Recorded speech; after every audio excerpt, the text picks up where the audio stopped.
ঠিক ৩ বছরের মাথায় পুরনো ভয়াবহ স্মৃতি।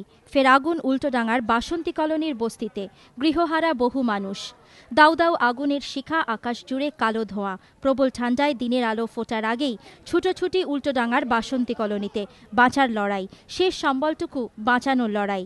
ঘিঞ্জি এলাকা হওয়ায় দ্রুত ছড়িয়ে পড়ে আগুন। পরপর সিলিন্ডার বিস্ফোরণে ভয়াবহ রূপ নেয় আগুন।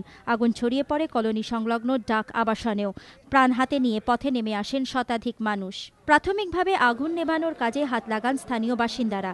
বাসিন্দাদের অভিযোগ, আগুন লাগার প্রায় ১.৫ থেকে পৌনে ২ ঘন্টা পর আসে দমকল। দমকল দেরিতে আসাতেই আগুন ভয়াবহ রূপ নেয়। ফোন করলাম বলে মোবাইলের সুইচ বন্ধ।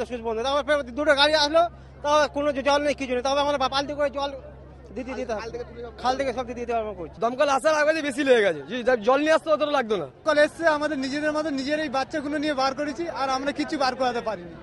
দমকল আসতে এসছে, সেটা একটা দমকলে এতগুলো কাজ হয় না, এর জন্য সবকিছু আমাদের শেষ হয়ে গেছে। স্থানীয় বাসিন্দাদের অভিযোগ উড়িয়ে দেন দমকল মন্ত্রী জাভেদ খান। যদিও অভিযোগ পেলে ব্যবস্থা নেওয়ার আশ্বাস দিয়েছেন তিনি।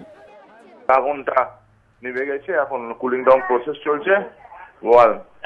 22খানা গাড়ি কাজ করছে এখন পর্যন্ত, যেটা আমাদের কাছে খবর আছে।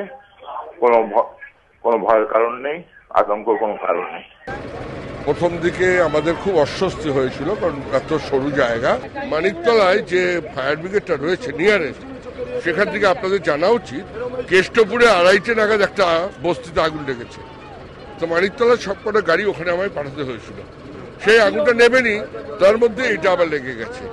অবশেষে দমকলের 22টি ইঞ্জিনের প্রায় 3 ঘন্টার চেষ্টায় নিয়ন্ত্রণে আসে আগুন। পুরসভার বিরোধী নেত্রী তথা স্থানীয় কাউন্সিলর রূপা বাগচি বস্তিবাসীদের দ্রুত পুনর্বাসনের দাবি তুলেছেন। যখন ওসির সাথে কথা হচ্ছে, ওসি বলছেন একটা ইঞ্জিন এসছে, তখন দমকলের অফিসাররা বলছেন 10টা ইঞ্জিন চলে গেছে। ফলে ওনাদের কাছেও ঠিকঠাক মতো খবর ছিল না।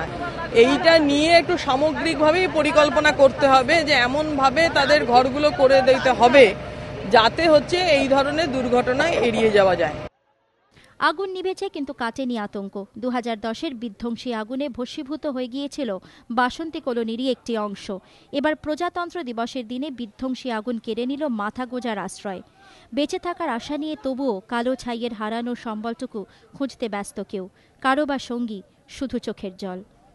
এবিপি আনন্দ।